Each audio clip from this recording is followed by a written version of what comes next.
I think my color blindness is coming out because I definitely thought that was orange. The light would look the wrong color and I got confused. Sorry, guys. Um, Good afternoon. Hope you all are having a great day, night, afternoon, week, day, month, year. I feel like it's been a hot minute since I've done this. Um, I think it's only I missed last week because we had some technical difficulties with the Mevo camera and the iPad and all the stuff that we do this with. I don't know what happened to it. It was the first week I had to do everything on my own, and everything just went wrong. And I think Zach learned his lesson about having to miss, and he realized that they can't trust me on my own, and he's got to be here to help me because I'm incapable of technology, I guess. Anyways, with that being said, we're going to talk tonight about, use my good old standard, Jesus. I know I always say that, but it's what we always try to talk about. So we're going to go with Jesus again tonight. And specifically, we're going to be in the book of Luke. We're going to be in the 15th chapter, and we're going to read verses 1 through 7. Tax collectors and other notorious sinners often came to listen to Jesus teach. This made the Pharisees and teachers of religious law complain that he was associating with such sinful people, even eating with them. So Jesus told them this story. If a man has 100 sheep and one of them gets lost, what will he do? Won't he leave the 99 others in the wilderness and go to search for the one that is lost until he finds it? And when he has found it, he will joyfully carry it home on his shoulders. When he arrives, he will call together his friends and neighbors, saying, "Rejoice with me, because I have found my lost sheep." In the same way, there is more joy in heaven over one lost sinner who repents and returns to God than over 99 others who are righteous and haven't strayed away. There's just a couple of different things I want to kind of break down with this tonight, um, and just go over a little bit. And the first thing, the very beginning of this, that kind of stuck out to me and really made me think about things is, the fact that tax collectors and other notorious sinners often came to listen to Jesus teach.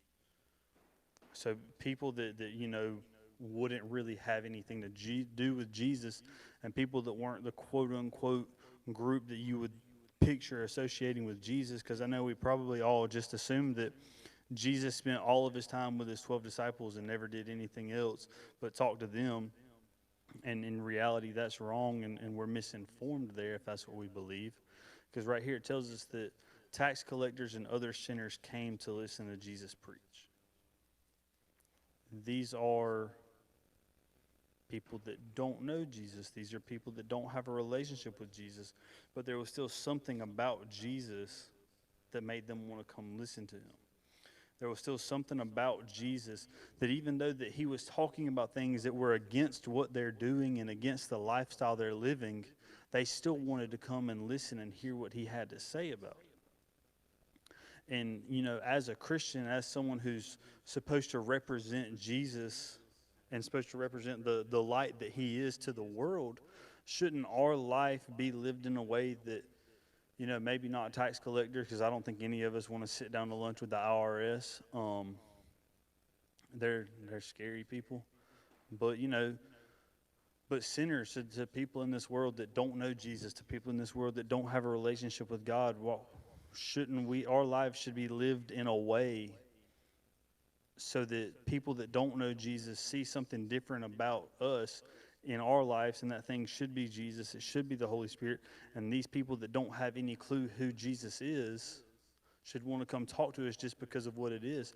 And we should be so passionate about what we're talking about, and so full of love and joy, and just passion about the gospel and passion about Jesus, that people should just want to listen to us, if nothing else, because we're passionate about it. If you have someone who's truly, genuinely, wholeheartedly passionate about what they're talking about, it's so much easier to listen to them. Somebody they just talk differently, and they talk in a different way, and they're more upbeat, and they're more positive, and they're more genuine, and they're more just, it's easier to talk to listen to someone who's talking about something that they're passionate about. So we need to really be passionate about Jesus and really be passionate about the gospel and in our daily lives, so that people that are sinners, that when they see us, they want to come up and talk to us and have our conversation with us, just because they see Jesus in us, even if they don't realize that the reason they want to have that conversation, it might not make sense to the person that doesn't know Jesus, that it's the Jesus in us drawing them in. But, we know that, and we need to live in a way and have enough Jesus in us so that that happens.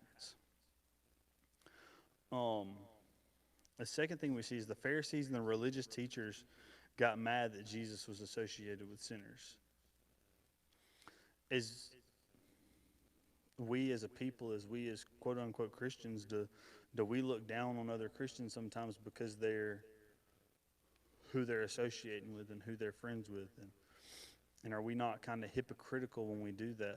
Because we'll look up and we'll see so-and-so, we'll see somebody with somebody that we don't think is a good person, that we don't think is a Christian, and we automatically just assume that the person in that's supposed to be a Christian is being torn down and being brought down and being pulled away from Christ, when instead we should probably just look at things from the other perspective occasionally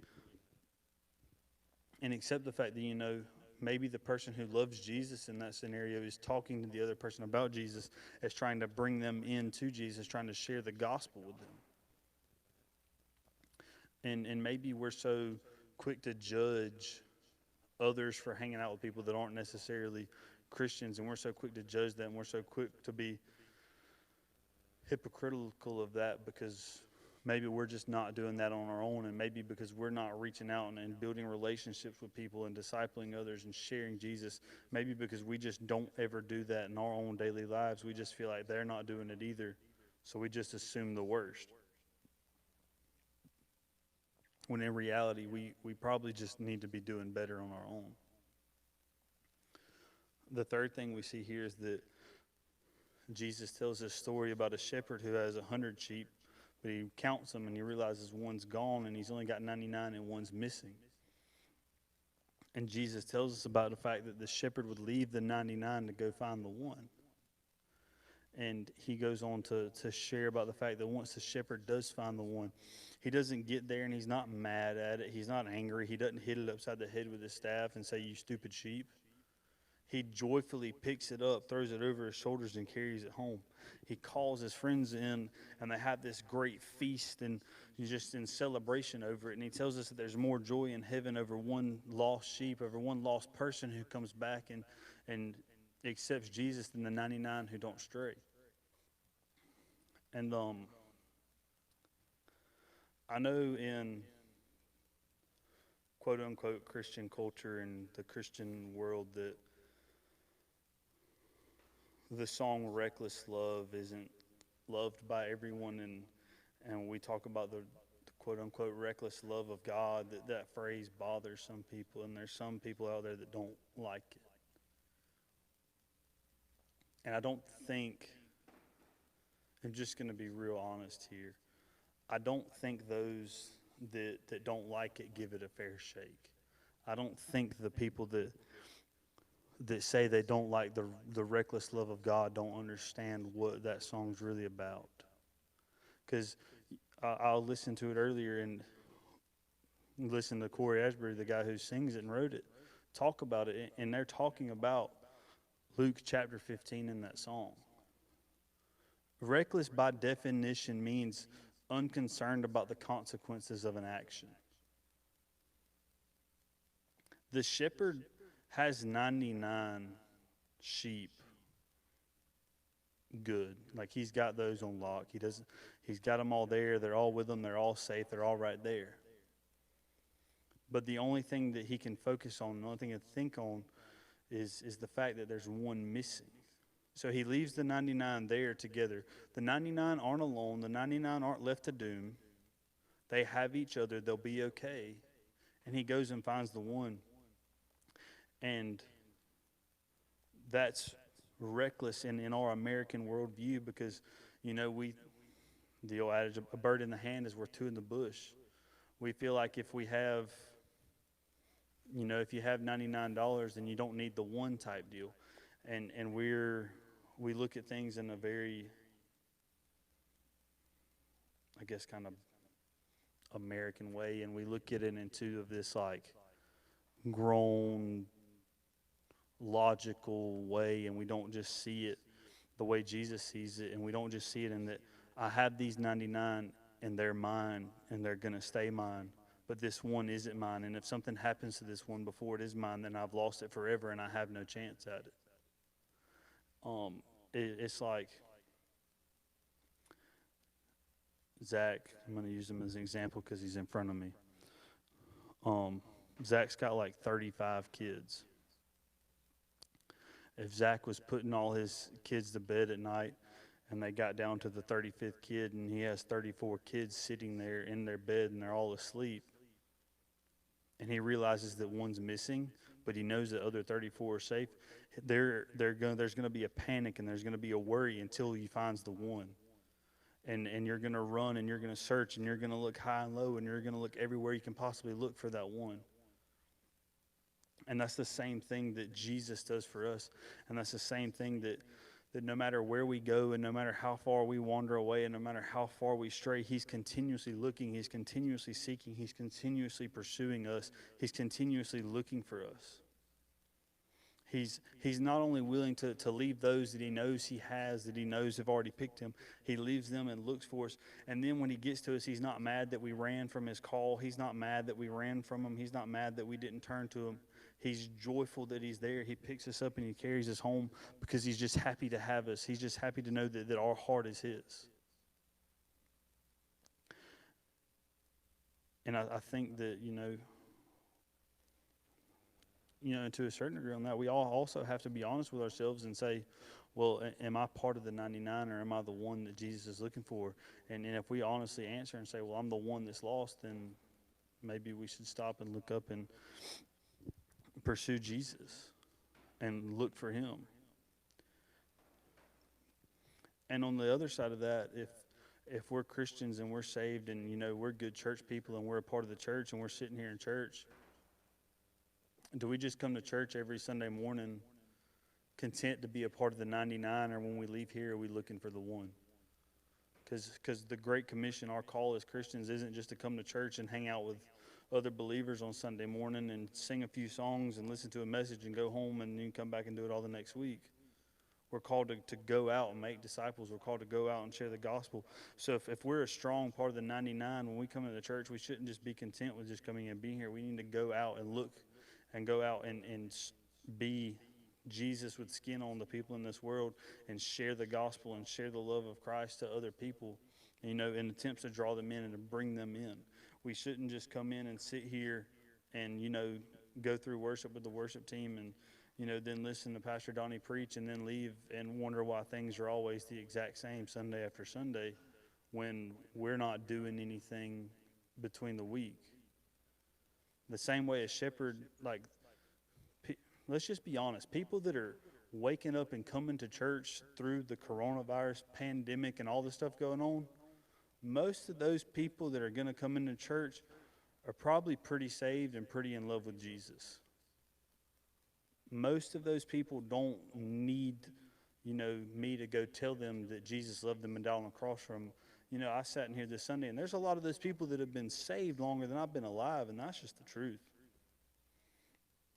And if I come into church on Sunday morning and I just sit here and wonder why things are the same Sunday after Sunday after Sunday, but I don't do anything different through the week, if I'm not going out and I'm not telling people about Jesus, but I come Sunday and say, I wish there were more people at church, but I'm not going out and sharing the gospel and I'm not going out and telling more people about Jesus throughout the week, then that thing that I'm complaining about not happening is on me. It's me, and I'm part of the problem, and we have to own that. And I don't really know where I just went to there, but maybe something in that made any sense. I'm going to close real quick. One announcement. I did want to do like a youth weekend type something or another in lieu of camp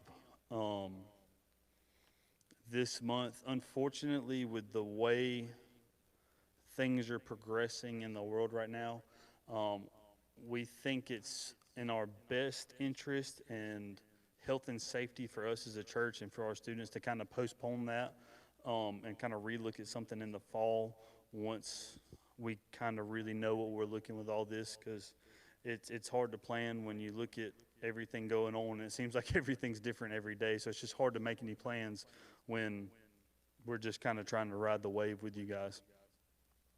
But we're going to close in prayer real quick.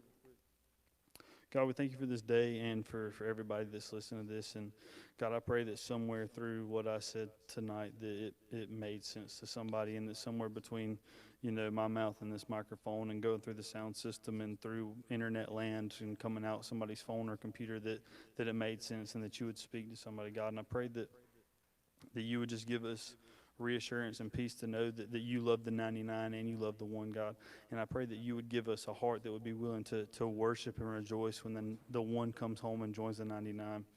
And I pray that you would just bless us all through this week, that you would keep us all safe and healthy, and bless us mentally, emotionally, spiritually, physically.